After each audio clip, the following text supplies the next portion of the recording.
placer el poder dirigirme a quien vaya a ver este programa, a quien vaya a ver esta historia que voy a contar de uno de los lugares más emblemáticos de Madrid, el Gran Café de Gijón, el lugar de encuentro de la intelectualidad, del mundo de la cultura, el mundo del artisterío, política inclusive, el mundo de la vida del pensamiento de Madrid. Yo he tenido la oportunidad y la suerte de haber estado aquí durante 46 años trabajando. Eso me ha permitido tener el contacto con las mentes más privilegiadas de este país. He sido camarero y relaciones públicas. Mi nombre es José Bárcena, Pepe para los amigos y amor mío para mi esposa.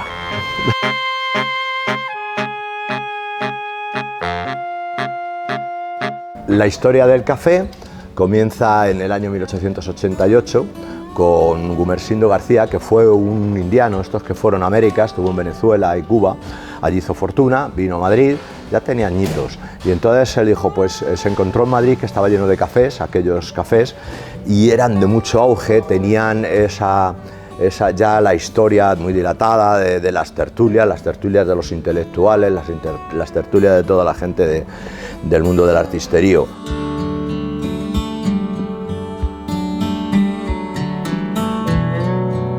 Le puso el nombre de su tierra, Gran Café de Gijón. Entonces él, esto que se encuentra en la Milla de Oro, entre Cibeles y Colón, y frente al Palacio del Marqués de Salamanca, la Biblioteca Nacional, él hizo el café y era, bueno, pues no tiene nada que ver con lo que hay ahora. Había entrada de cochera, como cochera para entrada de los carruajes con los caballos, y luego el café era, pues era un salón, el salón que se ve ahora justo, pero no había lo que es una barra, no tenían una cafetera, las mesas eran de madera, en el local pues aquí caberían unas casi centenas de gente, podía ser, pasa que había menos mesas, y bueno, después de que se fundó, esto como iba tan bien, pues ya decidieron hacer una primera reforma. La primera reforma se quitó ya la cochera, se hizo una barra donde ya se puso cafetera, el café se le cambiaron las mesas aquellas de madera por ya lo que son los veladores con mármol, y luego una tercera renovación del café en el que el célebre Arniches tuvo mucho gusto para poner lo que es ahora, lo forró de madera, lo que es el café, se le puso una puerta giratoria y bueno, pues hasta nuestros días. Sí se quitó luego la puerta giratoria porque era un problema, los que querían entrar salían y los que querían salir volvían a entrar, en fin.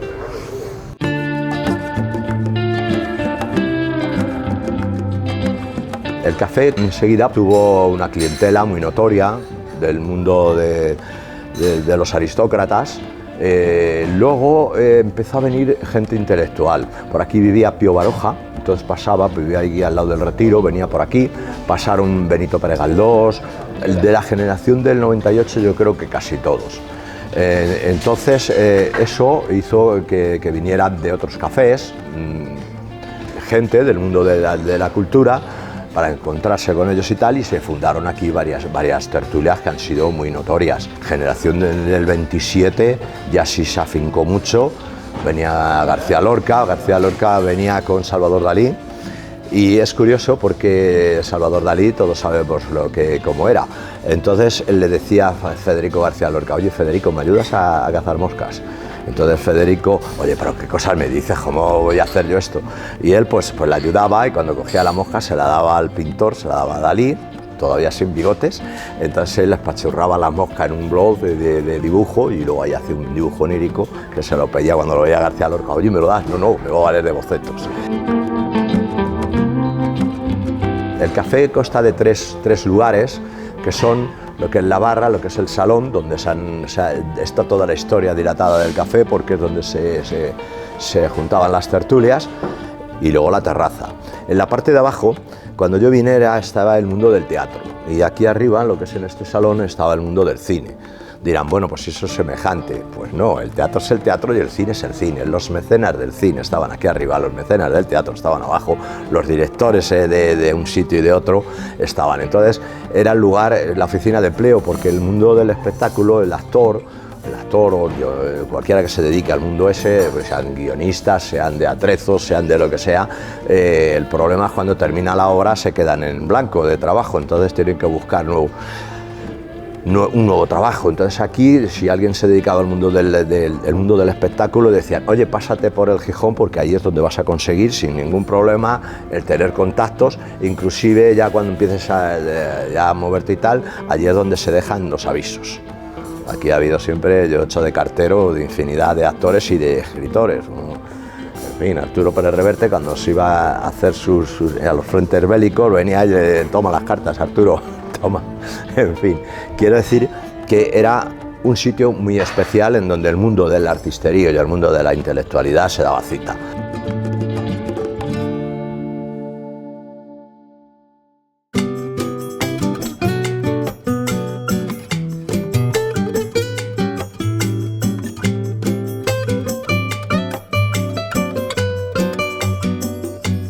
Dentro de la historia del café, lo más importante, sin lugar a dudas, ha sido las personas que lo tomaron como su segunda casa. Entonces, ha sido celebridades en todos los órdenes y de toda la clase social, personajes de lo más variado y más notorio. Y con ellos, por lo que yo digo también, algunos demonios.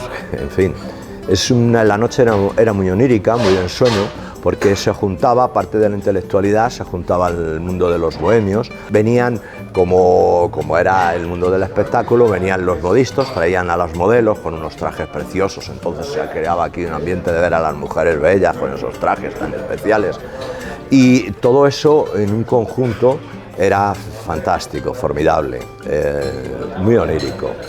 Las noches del Café de Gijón, quien las ha vivido no las olvida, no las olvida.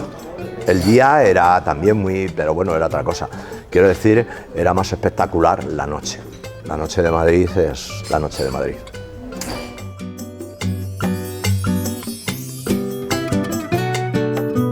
Bueno, ha habido personajes muy notorios, no solamente en clientela, sino también dentro del personal. Ha sido muy querido y de los grandes intelectuales de nuestra querida España, pues han escrito mucho sobre Alfonso. Alfonso fue un cerillero que tenía una imaginación desbordante, como además tenía el puesto de tabaco al lado de la tertulia de los escritores y actores, entonces muy íntimo con Manuel Vicent, muy íntimo con Umbral, con Arturo Pérez Reverte, y todos ellos, Julio de Amazares, han escrito alguna columna dedicada al bueno de Alfonso. Alfonso tenía una cosa muy peculiar, y es que prestaba el dinero. Entonces venir el mundo del artisterío, que se quedaban sin un duro de andar por ahí de juerga, venía Paco Raval y, oye, Alfonso, ¿me puedes dejar tantas pesetas? Bueno, pues toma, 1000 pesetas, 1000. Por cierto, cuando falleció Alfonso, me decía Manuel Vicent, pero bueno, tanto dinero ganaba este hombre con el tabaco, vendiendo un tabaco. Digo, hombre, vendía más cosas. Sí, vendía cerillas, vendía no sé qué, no sé cuánto. Digo, algo más. ¿El qué? Lotería, pues de ahí sacaba el dinero. Tenía el dinero de la lotería. Cuando vendía la lotería tenía dinero, le pedían dinero prestado, lo dejaba. Si venía el lotero, tenía que darle o los décimos que no había vendido, hacer recuento de lo que tal, y si, oye, que te debo 200 pesetas o 2000 pesetas y ya te las daré, que me las debe alguien. El lotero le decía, vale, de acuerdo. Y luego, pues no sé, dentro de la historia en el café hay algunas placas recordando a algunos de los personajes del café. Tenemos una a Cristino Mayo. Cristino Mayo era un escultor que por todas las mañanas tenía una de las tertulias. Aquí el catálogo de tertulias es muy enorme. Una de las tertulias más notorias, que era la de los pintores, que venía la generación de la Escuela de Vallecas, la Escuela de Madrid, el Grupo El Paso, se fueron turnando según los años, con su cita aquí por las mañanas en el Gijón, que no sé qué hacía un pintor por las mañanas en vez de estar pintando, aprovechando las luces del día. Y tenía, por cierto, Cristino Mayo era uno de los personajes que han dado muchas anécdotas del café. Cuando fue el golpe de Estado del 23F, entonces por la mañana, como había pasado eso, ya la gente lo sabía y apenas había nadie en el café. Entonces entró en donde la tertulia, donde tiene una placa, y el carpintero aprovechó que había muy poca gente para arreglar una ventana. Empezó a dar golpes en la ventana, se levantó Cristino Mayo y dijo, en este país no hay más que golpistas.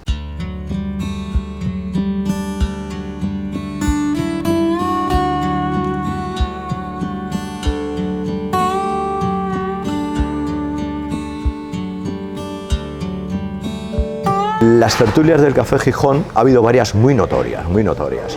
Si empezamos por la generación del 27, empezaron a venir, eran poetas, venían entre los dos últimos ventanales del salón y allí venía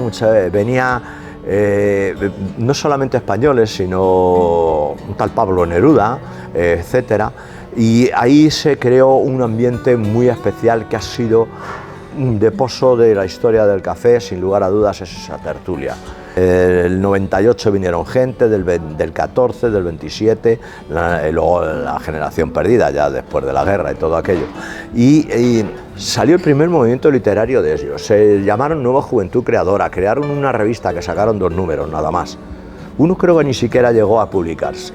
Y ahí vino un personaje muy especial que fue Fernando Fernán Gómez. Fernando Fernán Gómez, que tuvo todo su éxito en el mundo del celuloide, del cine, pero su pasión verdadera era escribir. Entonces él, cuando empezó a tener ya mucho éxito, ganaba dinerito en el cine y tal, creó el premio de novela Café Gijón. El premio de novela Café Gijón, piensan la gente que era por amor al arte y tal, no. Se hizo por una cuestión siguiente. A la tertulia venía una persona muy querida, muy especial, Eusebio García Luengo. Le dijeron a Eusebio García Luengo que escribiera, pero él decía, no, yo llevo ya mucho tiempo que lo único en literatura que me dedico es a odiar a Camilo José Cela. Y entonces dejó de escribir. Pero hicieron el premio de novela Café Gijón para ayudarle, porque él le estaba pasando unas penurias económicas. Entonces le pusieron, él no tenía novela, dice, hemos creado este premio, preséntate, no tengo novela. Y entonces en la tertulia estaba reunida y él estaba aparte escribiendo, y le concedieron el premio.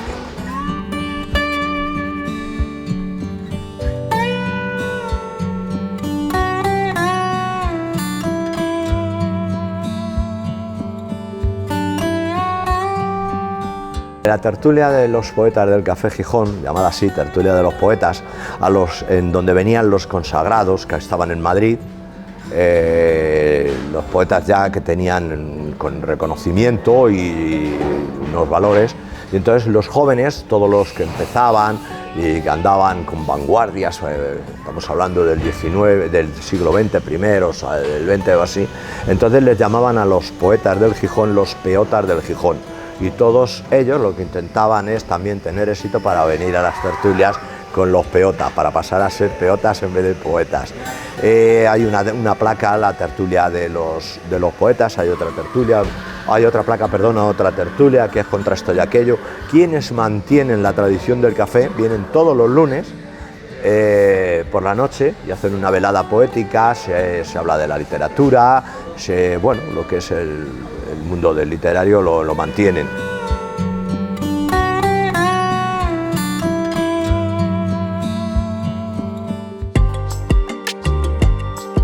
Bueno, estamos en el restaurante del café. Esto era el trastero donde se metían todo el mobiliario de la terraza y se hizo el restaurante. Una obra preciosa, nosotros le llamamos la crista embrujada, porque es tan bonita y tan especial. Esto lo hizo un arquitecto, Curro Inza, de la Escuela de Arquitectura. Mandan a los alumnos para ver la obra, porque verdaderamente es muy bella, muy bonita, todo forrado de madera, no se ve un solo clavo. Está todo con unos cuadros especiales que se le dio a la dueña del café cuando cumplió los 100 años. Son cuadros con ilustraciones y textos, hay poesías, textos muy bellos, hay de personajes tan notorios como Buero Vallejo, Francisco Umbral, Camilo José Cela, en fin, es precioso. Luego tenemos la comitiva de la boda de Alfonso XII. Por cierto, el arquitecto que hizo la obra, cuando se quería hacer la inauguración era el 15 de mayo, que es la fiesta de Madrid, San Isidro, y 2 días antes todavía no habían terminado. Y se hizo tenían lo que es un andamio en donde estaban 2 carpinteros y él terminando la obra, y todo está milimetrado, cada maderita cortada con tal, y donde es el final es un bodrio, porque estaban tan nerviosos que cogieron una borrachera de campeonato. Curro Inza era muy bohemio y el alcohol en los bohemios forma parte de su vida. Bueno, muchas gracias, Antiguos Cafés de Madrid, por vuestra visita, por haber estado con nosotros. Os esperamos cuando queráis volver. Paseo de Recoletos, número 21, tendréis vuestra casa siempre abierta. Gracias de todo corazón, mucha suerte en vuestros programas.